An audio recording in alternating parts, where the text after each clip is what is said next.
Hey Waffle Gang, I do hope you're well. My name is Mark and today we're checking out some more relationship stories. If you do love a Reddit story, why not consider hitting that like, subscribe, maybe that notification bell too. Now just a warning before we get into today's first story, there is talk about self-harm, suicide and addiction as well. So I just wanted to throw those out there. If you did want to skip today's story, that's totally up to you. I just wanted to give you that option as well. So let's get into today's first story. And this story does follow with an update. It's from Towel Tricky, who says, long distance relationship boyfriend, male 23, cheated on me, female 20, after 3 years together with another girl. A female under 20, I think. Do I tell the other girl? Long story short, I figured out from 3,000 miles away he's been cheating. Started with a phone call popping up on his screen with the girl's name on FaceTime. I said, go take your phone call, and he refused, said it was his male friend, confused and gaslit me and made me rethink the name I had read. Wasn't a huge alarm bell because I thought I just misread the name. Then I found them with matching Instagram profile pics of all things. Praise be to the Instagram algorithm for suggesting her account to me the day after the phone call incident, lol, and I put 2 and 2 together and confronted him. He admitted to it from the date in the girl's bio, lol. They've been together for 9 months. We were together for about 3 years. He knew her before me, didn't think anything of it. He still insists at the beginning nothing was going on, but flirts and sex happened around 9 months ago. He had a snap streak with her since before we knew each other properly. Whatever, didn't bother me when I saw it. Anyway, now he's been cheating with her, emotionally and physically, but she's still partly long distance relationship, I believe. I'm not entirely sure. She doesn't know he was with me. He has no idea of our relationship or my existence. He said he's too scared to break up with her because she's suicidal, self-harms and gets very upset with him. I.e., he claims he was forced to do the Instagram profile pic thing because otherwise she got upset and would cut. And she takes anger out on him. Issues with drugs and alcohol, parents drug addicts, so not a supportive home life. He's kind of therapist-esque for her, I think. Support her and whatever. We talked for about an hour after I confronted him, which is why I know all this. Classic cheater caught scenario, crying, apologizing. The kicker was when I said break up with her and block her. It's unhealthy for you and unfair for her. She needs professional mental help, which you can't provide, and you're screwing with your own sanity. He refused, said she'd kill herself and he couldn't deal with that on his conscience. I was like, I'll DM her then and tell her if he is too chicken to. Please don't she'll kill herself, he said. I think he genuinely worries about her. Unsure. I don't know who he is anymore, lol. To make it very clear, he didn't tell me he was cheating. Repeatedly reassured me he could never cheat, loved me, reassuring and kind. Blah blah. I worked out he was cheating for myself through a convenient phone call, which he panic swiped away, then the blessed Instagram algorithm. Then I confronted him and he admitted to it. I don't have any resentment towards the other girl at all, because she doesn't know who I am. All the blame is on my ex in this scenario. But now I'm dealing with a moral conundrum. Do I tell her? The potentially suicidal, depressed, recovering / current drug and alcohol addict youngish girl. That her boyfriend of at least 9 months, and I'm guessing they've been talking and flirting for longer, had a girlfriend for 3-ish years. February 2018 till yesterday, June 2021. And that he's been lying to her and to me. Or do I get involved and leave them be? Again, to make it very clear before anyone jumps down my throat. I'm not trying to be a homewrecker or whatever and ruin her life and his. I just genuinely am concerned that I am morally obliged to tell her. Because personally, I would have wanted someone to tell me if my boyfriend was cheating. And if the situation was reversed and she had known, I would have wanted her to let me know. Unsure though with her mental health problems. Don't want to be responsible for suicide or anything like that. Please advise, give your opinions, but treat me gently because I found out boyfriend has been cheating on me for almost a year, less than 12 hours ago. Thanks. Now I agree that, that the other person totally deserves to know what's been going on, that they're also being cheating on as well. But there is that worry about the mental health side of things. If everything that, boyfriend was saying is true, I guess you've got to be extremely delicate with it, but I still think they deserve to know. Otherwise, what's the alternative? They get strung along for longer and potentially cheated on again by this person. But it's also a very risky game getting involved. We've read a lot of stories, you know, where a similar situation happened, not with the mental health, but, you know, someone's told his other partner about the cheating and they didn't believe him, or the boyfriend's already got to him and said, you know, that person's crazy or whatever, a jealous ex or something like that. So I'm going to be very interested to know what happens in this update, but we'll cover a couple of the comments from this post and then we'll move on to the update. So we'll start off with a deleted user who says, I don't see how you'd be the homewrecker. As you said, if you were with him for 3 years and he got together with her just about a year ago, he cheated on you. She is an affair partner. Even if she doesn't know you exist, you can let her know. She can do whatever she wants after that. It will never be on you, it's on him.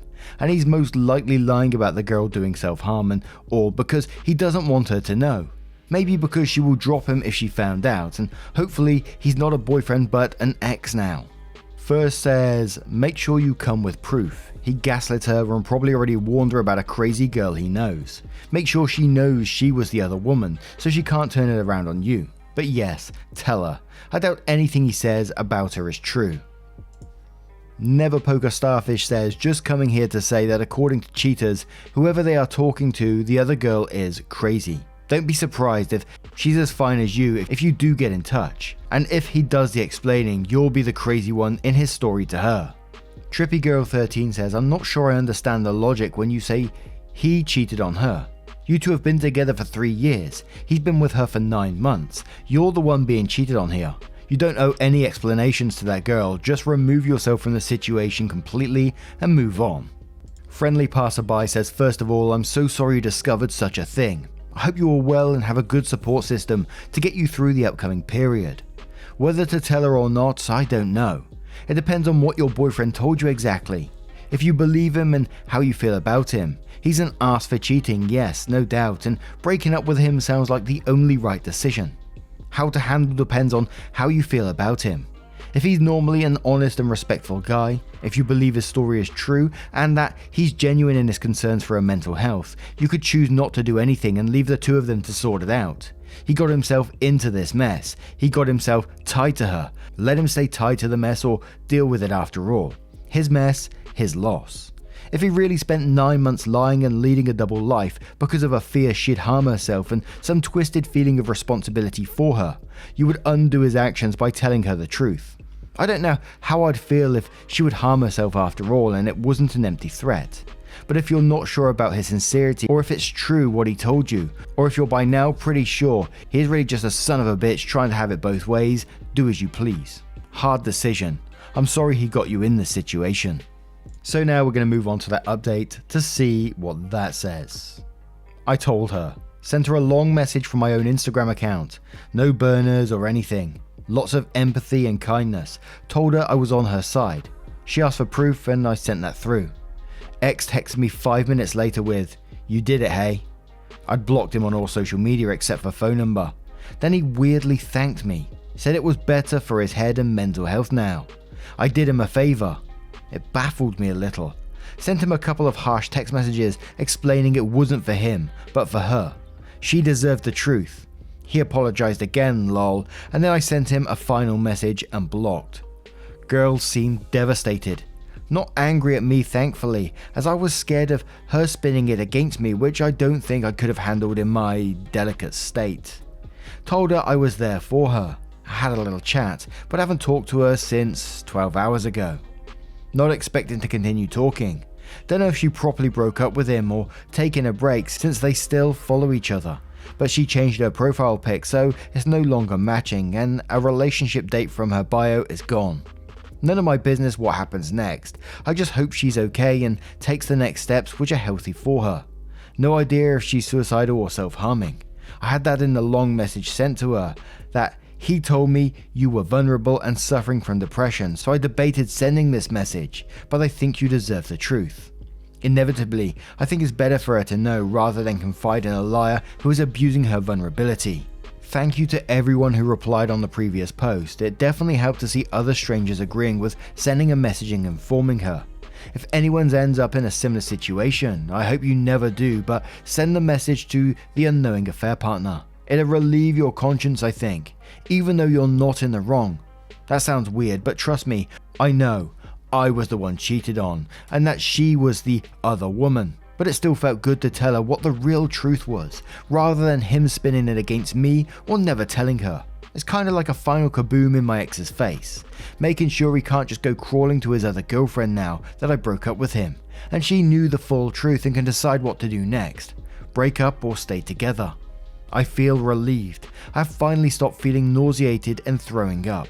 Had my first good night's sleep since I found out. Nothing but bad feelings for the ex. I don't know if it's hate, that's a strong word. I resent what he put me through and the waste of time and the lies for such a long time. He's made me unsure of myself and everything he told me, but I have enough self-respect to break up with him. Miss what I thought we had, I think. I don't know. It was all lies, I guess. I want him to figure himself out, mature and eventually settle down. Not with me. Holding all my resentment against the cheating ex, not a fair partner. The hurt is setting in now. Last couple of days it was anger, now it's just pain. Now can anyone offer post-discovering your long-term partner's been cheating on you for almost a year advice? I'm not used to not being busy and having too many thoughts. I just finished final exams, so have been studying for months and been busy, and now it's nothing. Glad I found out after exams, but not sure what to do now. Advice appreciated. And again, it was always a very, very delicate situation when you're worried about someone else's mental health and do you tell them or not. And I'm glad they did tell them in the end, because they do deserve to know that they're being cheated on. Because like I said last time, what is the alternative? They sit in this relationship being strung along by someone who cheated on them as well. And that person doesn't deserve that. But how do you move on from here? My only advice would be, and again, I don't know if it's good advice or not, but what I would say is move on. Do stuff for yourself, look after your own mental health, and just do what you want to do when you feel it's right for you. Date, get hobbies, go to clubs, whatever you want to do. I've never been in a long distance relationship like that myself. I heard it can be very, very tough, but let me know your thoughts on this story in the comments below, and we'll move on to another one. And our next story comes from Timely Duty, and again does follow with an update. It's titled, I, 27 female, screamed at my husband, 29 male, neurodivergent sister, 20 female, and now I don't know how to repair our relationship. This is a long one. I apologize for incorrect formatting or grammar or insensitive or inaccurate usage of terms. To the neurodivergent community, English is not my first language and I am not from the West. This is not an attempt to besmirch or put the neurodivergent community in a bad light. This was a one-off freak incident and is not reflective of the community at large. I do not intend for this post to be used to further stigmatize or spread inaccurate information about the community. Please be mindful of your comments. Too true. Background. My husband and I have been together for 4 years and married for 2. We both come from another country than the one we lived in when we met. Most of our relationships occurred while we separated from our families. I knew he has a neurodivergent sister, but I hardly ever got a chance to interact with her. Sensitivity to neurodivergence is absent in our country, and very little to no awareness or guidance is provided to families with or without neurodivergent children. I got pregnant with twins earlier this year. We both decided to move back home for the birth and initial few years of our kids' lives, so we could be around family. We live in a house on our own, but family is close by. I give birth in the last week of October, and I might be dealing with PPD, postpartum depression. I also have an increased sensitivity to sounds and smells, as well as an increased irritability. Ironically, my twins seem to be gifted with the strongest pair of lungs I have ever seen on newborns, and they like to demonstrate their lung capacity every few hours. My poor husband usually is the one to handle the babies and will usually pass them on to me once he has them a little quietened. I have not left the house since birth, complications from birth plus fear of COVID. Now to the issue at hand. Recently we received the news of my husband's aunt's passing. His entire family had to attend the pre-funeral and funeral rituals. They were all devastated, and understandably so. However, they were unable to find a trained professional at the last minute to take care of his sister. I have barely spent time with his sister, and from what I do know, she is severely dependent on care. She is high functioning but has difficulty with emotional outbursts that can be quite violent. She also has extreme sensitivity to sounds. In the heat of the moment and in a panic, my husband's family decided, since I would be at home anyway and not attending the funeral, that I would also look after his sister. I know they were in the wrong. I even begged my husband, but he was already distraught and asked me to help out the family in the time of need. All I was handed was a list and schedule of her medications, as well as a list of allergies and food preferences. I was not prepared for this. Things started going wrong immediately. They were not able to sit down and explain why she was being removed from her home and being placed in ours for the day. She was not explained why her primary caretaker, mother-in-law, was not going to be there for her, and she was not given any time to adjust. Instead, she was thrust into a messy and noisy dark house with loud crying twins and an old cat that she hates. She immediately did not trust me because of this. I tried explaining things to her as well as I could. My husband had warned me that she can get physically violent, but I did not expect her to do things like pinch, spit, or shove me. She had 2 minor outbursts within the first couple of hours itself, but then came the major one. I was already swamped with the twins and had a massive headache because of their loud crying. I was struggling to feed them and change them and settle them, during which sister-in-law also needed her meal. I was trying to soothe one baby while also meal prep, but the crying of the babies triggered a major meltdown. While I was trying to manage her, I'd put the kids in their bassinets. She held onto my head, pulled my face towards her, and screamed directly in my ear with all her might. I felt like I might pass out. I shoved her and she fell backwards. I managed to gather my thoughts, but it felt like my head was going to split open. I saw her on the floor and immediately felt guilty.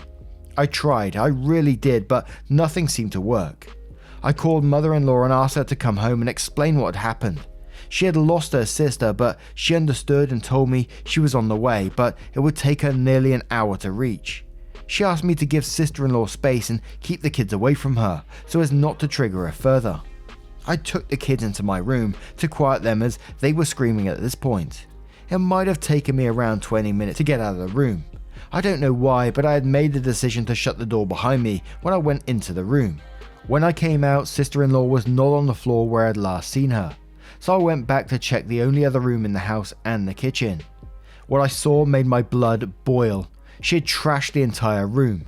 We were setting up as a nursery and she had smeared what I can only explain to be excreta on the walls. Cat or baby or human, jury is still out. I don't know if I even want to know. There was what I presumed to be water all over the floor as well as some glass. She was sitting in one corner of the room, rocking back and forth. I walked over to her to try and apologize or even speak to her to make sure she was okay and had not sustained any cuts or injuries. She shoved me hard and I slipped and fell onto some of the glass behind me. A piece sliced through my arm and I don't know, I lost it. I just started crying and walked away. She followed me, screaming loudly and saying awful abuses. I know I should have known better. I know she might not know better, but at that moment I did not care. I screamed at her, I yelled at her, and I could just not stop myself. Shortly after, my husband and mother-in-law walked into the house. I told them what happened and I apologized over and over again. However, the husband looked broken. He looked at me as if I was a monster. She told me he did not trust me anymore and felt like he did not know me. He called me petty and self-obsessed for fighting with his sister despite knowing of her disability. He told me he could not trust me to be home alone with the children. At that moment, I felt so much guilt and shame that I did not even try to defend myself. Mother-in-law helped clean up the floor and sister-in-law and my husband grabbed our kids and left. My parents were called and have been staying with me in the house since. My husband is barely speaking to me and says he needs space to figure things out. The children are back with me, but it is as if everyone around me is waiting for the other shoe to drop and for me to, I don't know, lash out or something. I've scheduled therapy soon and I've been asking my husband to come with me. He's not ready yet and says he feels like he does not even know me anymore and feels disgusted to even be in my presence knowing how I interacted with his sister. I don't know what to do. How do I proceed? Is there any hope? I know I messed up, but I love him and I don't want to lose him. I've checked up on mother-in-law and sister-in-law has all but forgotten about what happened, and mother-in-law is just distraught overall. To me, I don't even think you should be questioning yourself in this situation. You said in one paragraph you know they were in the wrong. You wasn't prepared for this. You're potentially going through postpartum depression, dealing with newborn twins, and then they put you in this position with sister-in-law who's known to have violent outbursts. That's not acceptable to me. I know it's a family emergency and everyone was panicking and stuff like that, but that was so ill thought through and put you in danger because of it. And then to not step back afterwards and think, shit, what did I just do? But instead double down and blame you for all of this. Yeah, it's not acceptable to me. But old lady says, ask him how he would feel if she's knocked you out or knocked you down and then got hold of one of the babies. He and his mother are dumbasses for leaving you and the sister like that. My Ducks Q2 says, I think that if you keep apologizing, you will give your husband the impression that what he and his family did is okay. They left a woman with special needs in a situation where she was confused, unable to cope, without a qualified caretaker, and in a position to harm herself and others, including babies. They were grossly irresponsible and did so much harm. I'm so sorry they did this to you, and to your husband's poor sister who did not deserve to be abandoned by them in that situation. By you apologizing to them, you are continuing to enable them in thinking that what they did was acceptable, when what they did was devastating, harmful, and abusive. To your husband's sister that he pretends to care about, to you that he isn't even pretending to care about, and your babies that your husband is overlooking, who could have been harmed or killed in the situation in the chaos. Sorcerer Class 1314 says, I'm going to choose to be objective about this, even though the situation makes me very angry for you and your sister-in-law. You said in a comment that your husband used to be sister-in-law's primary caretaker, which means he knew all about her behavior and was well aware that you weren't qualified to take care of her. Husband knew that you had screaming infants, which would absolutely set sister-in-law off, since sound is a major trigger for her, meaning he knew she would have a tantrum and get violent with you. Husband knew that you had complications from birth and possible PPD, which makes you even less able to care for your sister-in-law. You said in a comment that he was thinking of being a caretaker again when your mother-in-law gets too old. It really makes me think that the actual reason he's upset is because when he eventually started taking care of sister-in-law again, he was expecting you to take care of her too. After this incident, it is clear that you not only can't but shouldn't take care of her, so his plan is ruined. If he goes to therapy, he will have to admit that. Not the asshole, husband chose to put you and your babies in danger. It's as simple as that. Honestly, it would be best for you to take your kids and leave. But if you think this marriage is salvageable, then he has to agree to the therapy. Otherwise, it's over. And one more comment from Elandria 18 who says, I'm shaking. I'm so fucking mad for you. My brother is almost exactly like your sister-in-law. I was always his babysitter when mum and dad were working. He hit me, pulled my hair, bit me, threw things at me, woke me up by sneaking into my room at night and punching my face till it bled. And I still wouldn't grab anything to defend myself because I was afraid he would think it's okay to grab knives and come at me. Your fucking husband is being a fucking monster. To have the effing audacity to be mad at you, out of no fault of the sister-in-law. She could have killed you or your babies, and he has the nerve to be angry with you for being afraid or upset. I would absolutely be leaning on leaving his ass. Neurodivergent people may not always be at fault for certain behaviors, but that doesn't mean you can't be afraid if you are harmed. And quite honestly, the fact that you have 2 fucking babies and the family just hot potatoed anyone at you when you are openly struggling, fuck them, fuck him, and fuck anyone who tries to tell you you're in any way in the effing wrong. So now we're going to move on to the update to see what happens next. Updates. It's been a while since my original post and I had a short update. A lot has happened and I barely remember much. Mummy brain and sleep deprivation is very real. As recommended, I did send my husband screenshots of some of the comments on my previous post, as well as the entire post. My parents are staying with me to help with the twins, so that has been a major help. Mother-in-law and I spoke endlessly about sister-in-law and how to proceed from there. I even admitted that my husband's behavior was making me rethink the marriage in the first place. We spoke about the attempt to have sister-in-law become our responsibility, and also how it might be more helpful to find an assisted living facility for her, and that I volunteered to pay some amount to contribute towards it. Mother-in-law refused to accept the money, but is very up to the idea of the assisted living facility. Later that week, husband was back at the house and asked me to go for a drive with him so we could talk as my parents were in the house and we needed to be able to talk alone. He gave me the space to talk first and tell him what happened and how I felt and how his behavior made me feel. I told him I was considering judicial separation from him because I felt abandoned and made to feel like a criminal for no real fault of mine. I also told him I find it hard to trust him around the twins when he was placing their security so low and considered so little about me. I told him his behavior was inexcusable, even though I was sympathetic for his position and his love for sister-in-law. I kept breaking down while talking as I struggled with confrontation, but he listened very patiently and kept comforting me and encouraged me to carry on without trying to object. He then told me his side. Apparently, sister-in-law had told him I had been neglecting her and had locked myself into the room to neglect her, and that I had hit her and thrown the glass full of water at her in a fit of rage.